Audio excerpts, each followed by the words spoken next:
Olá, bom dia. Vamos para a nossa semana de 2/11 a 6/11.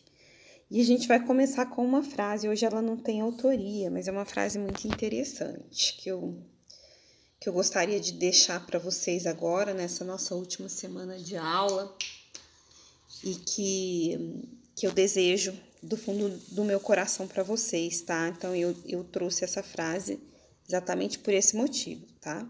Então, nenhum obstáculo é tão grande se sua vontade de vencer for maior. Então, a gente tá chegando no final do ano aí, né?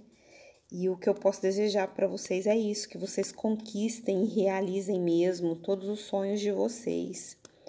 Que, claro, né, obviamente, a vida é cheia de obstáculos, a gente vai encontrar com muitas dificuldades na vida, mas se a sua força de vencer for maior, não vai ter obstáculo para você, tá bom? E como a gente está finalizando o ano, eu gostaria de desejar, além disso, muitas outras coisas para vocês. Então, eu escolhi um poema do Vitor Hugo para nossa leitura inicial, e esse poema se chama Desejo. E aqui eu vou desejar uma série de coisas para vocês, tá bom? Eu vou fazer a leitura, é um poema bem extenso, vocês vão ver, mas vai valer a pena. É um poema muito bonito, muito interessante e que vale muito a pena, tá? Eu pulei aqui as instruções e vou começar a leitura do nosso poema. Eu abri ele aqui maiorzinho para mim porque eu não enxergo muito pelo celular. Mas eu tá aqui no meu computador, vocês vão acompanhando aí, tá? Então, Desejo, e quem escreveu foi um poeta francês chamado Vitor Hugo. Desejo primeiro que você ame, e que amando também seja amado, e que se não for, seja breve em esquecer, e que esquecendo, não guarde mágoa. Desejo, pois, que não seja assim, mas se for, saiba ser sem desesperar. Desejo também que tenha amigos, que mesmo maus e inconsequentes, sejam corajosos e fiéis, e que pelo menos num deles você possa confiar sem duvidar. E porque a vida é assim. Desejo ainda que você tenha inimigos, nem muitos, nem poucos, mas na medida exata para que em algumas vezes você se interpele a respeito de suas próprias certezas. E que entre elas haja pelo menos um que seja justo, para que você não se sinta demasiado seguro. Desejo depois que você seja útil, mas não insubstituível, e que nos maus momentos, quando não restar mais nada, essa utilidade seja suficiente para se manter você de pé. Desejo ainda que você seja tolerante, não com os que erram pouco, porque isso é fácil, mas com os que erram muito e irremediavelmente e que fazem bom uso dessa tolerância. Você sirva de exemplo a outros. Desejo que você, sendo jovem, não amadureça depressa demais e que, sendo maduro, não insista em rejuvenescer. Que, sendo velho, não se dedique ao desespero, porque cada idade tem o seu prazer e a sua dor. E é preciso deixar que eles escorram por entre nós. Desejo, por sinal, que você seja triste, não o ano todo, mas apenas um dia. Mas que nesse dia descubra que o riso diário é bom, o riso habitual é insosso e o riso constante é insano. Desejo que você descubra com o máximo de urgência, acima e a respeito de tudo, que existem oprimidos, injustiçados e infelizes que estão à sua volta. Desejo ainda que você afogue um gato, alimente um cuco e ouça um João de Barro. Erguer triunfante o seu canto matinal, porque assim você se sentirá bem por nada. Desejo também que você plante uma semente, por mais minúscula que seja, e acompanhe o seu crescimento, para que você saiba de quantas muitas vidas é feita uma árvore. Desejo outro sim, que você tenha dinheiro, porque é preciso ser prático, e que pelo menos uma vez por ano coloque um pouco dele na sua frente e diga: isso é meu. Só para que fique bem claro quem é o dono de quem. Espera aí que saiu aqui a tela.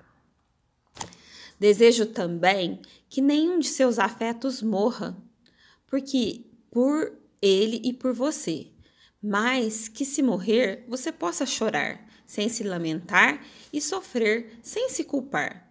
Desejo, por fim, que você, sendo homem, tenha uma boa mulher, e que, sendo mulher, tenha um bom homem, e que se amem hoje, amanhã e nos dias seguintes, e quando estiverem exaustos e sorridentes, ainda haja amor para recomeçar. E se tudo isso acontecer, não tem mais nada a desejar. Então, esse foi o nosso poema da nossa aula inicial. É um poema de Victor Hugo. Quem quiser pode ouvir ele novamente. Ele tem versões de áudio e vídeo na internet, tá? É bem bacana. Espero que vocês tenham gostado. E realmente é tudo isso que eu desejo para vocês. Mas para nossa aula de hoje, a gente vai falar em escrita correta de palavras, certo? Então, a gente vai começar entendendo quando a gente usa a palavra mal escrito com U, mal com U, ou quando a gente usa a palavra mal com L, tá? Então, para quem tem dúvida a respeito disso, mal com U é um adjetivo. E ele significa ruim, imperfeito ou aquilo que causa prejuízo, tá? O mal com U, por ser um adjetivo, ele tem variação. Então, ele tem plural e ele tem a forma feminina, né? Então, eu posso usar o plural de mal com U, é maus. E o feminino de mal é má, né? Ela era uma mulher má, tá? Aquele é um homem mau, aquela é uma mulher má. São maus aqueles que vivem de causar prejuízo aos outros, certo? Então, o mal com U tem plural e tem feminino. O mal com L a gente vai ver mais adiante que ele é invariável, ele não tem feminino e não tem plural, tá? Então, retomando. Mal com U é um adjetivo que significa ruim, imperfeito, aquilo que causa prejuízo. Mas uma dica fundamental para você saber quando usar mal com U e mal com L é essa dica que eu vou falar agora, tá? O mal com U, ele é antônimo, ele é o contrário de bom.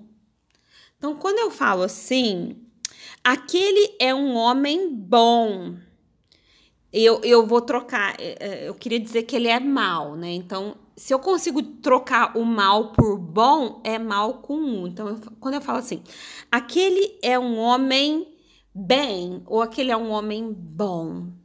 Então, aquele é um homem bom, mas aí a frase é aquele é um homem mau. Eu troco na minha cabeça. Eu posso trocar mal por bom? Ah, aquele é um homem bom. Dá certo, não dá? Então, é um mal com U. Porque se fosse o mal com L, é contrário de bem. E eu não consigo, nesse exemplo que eu trouxe para você, dizer assim, aquele é um homem bem. Não dá certo. Então, será o mal com U, ok? Já o mal com L, depois eu vou trazer mais exemplos, vocês vão entender melhor, tá? Só aguarda um minutinho. Então, vamos falar um pouquinho do mal com L. O mal com L, ele não é um adjetivo, ele é um advérbio. E ele significa incorretamente, erradamente, tá? Então, mal com L significa algo que tá incorreto, que tá errado. Por exemplo, ele come mal. Ele não come errado, ele não come incorreto, então esse mal vai ser mal com L. E eu posso trocar por bem, ó, por exemplo, ele come bem ou ele come bom? Então, ele come bem, eu posso trocar... Bom, o exemplo, na verdade, é ele come mal. Eu posso trocar esse mal por bom? Ele come bom? Dá certo? Não dá. Agora, eu posso trocar por bem? Ele come bem? Então, toda vez que eu puder trocar por bem, é mal com L. Toda vez que mentalmente eu trocar por bom é mal com U. Essa é a dica fundamental para você saber quando escreve com L ou com U. Mal com L, mal com U.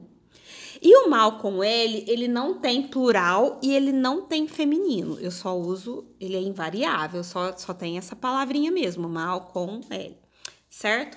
Eu vou passar esse slide, porque no outros slides tem uns exemplos, certo? Então, olha no número 3. Copie as frases abaixo no caderno, complementando-as com as seguintes palavras: bom, boa, mal, má, ou bem ou mal, certo?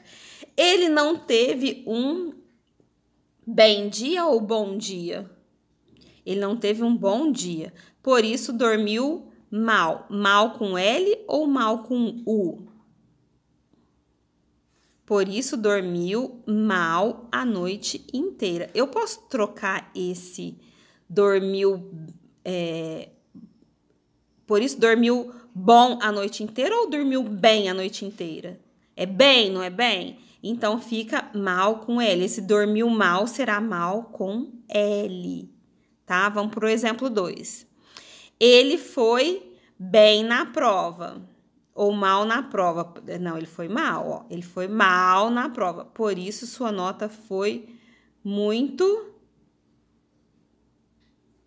ruim. Não, é boa, né? Não, vamos trocar. Ele foi bem na prova. Por isso, sua nota foi muito boa. Então, ele foi bem, por isso a nota foi muito boa. E os outros exercícios eu vou deixar aqui para vocês fazerem, porque senão eu vou confundir a cabeça de vocês e vou acabar respondendo.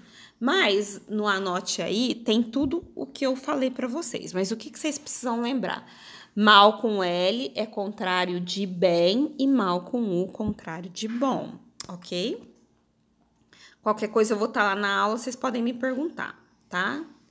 Bom, outra coisa que vocês vão ter que aprender, que a gente vai falar hoje, é a palavra agente. Quando eu escrevo agente separado e quando eu escrevo agente junto. Então, agente separado é quando diz respeito a nós, pessoas, né? Então, eu vou falar assim, a gente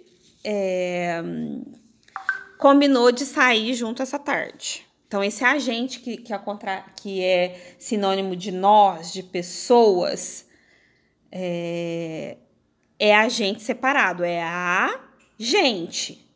Gente, pessoa. Aí eu coloco o a, né? Quando eu vou falar, a gente vai, né,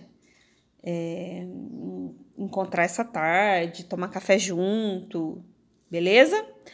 E agente junto é quando eu falo aquele agente do FBI, né, um agente policial, um agente público, né, ao contrário de nós. Então, agente separado é como se eu dissesse nós vamos ao cinema. A gente vai ao cinema, ok? E o agente junto é o agente do FBI, o agente policial, o agente público, ok?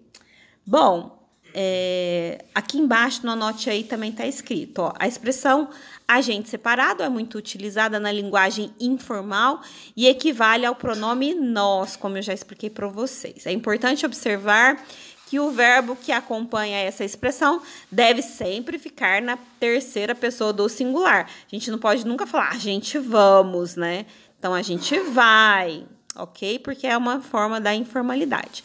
Agora, a palavra agente, escrito junto, designa a pessoa que exerce cargo ou função como representante de uma instituição ou organismo. Então, o agente do FBI, o agente público, né? Todos nós, professores, funcionários da escola, somos agentes públicos, certo? Então, agente com junto, tá? Agora, aquele agente que é sinônimo de nós é agente separado, ok? Um grande abraço, a gente finaliza a aula aqui, principalmente quanto diz respeito ao mal com U, mal com L. Vocês podem voltar aí e me perguntar na aula que eu vou estar fazendo plantão aí, tá? Na terça-feira. Ok, gente? Boa aula, boa semana, um grande abraço, tchau, tchau.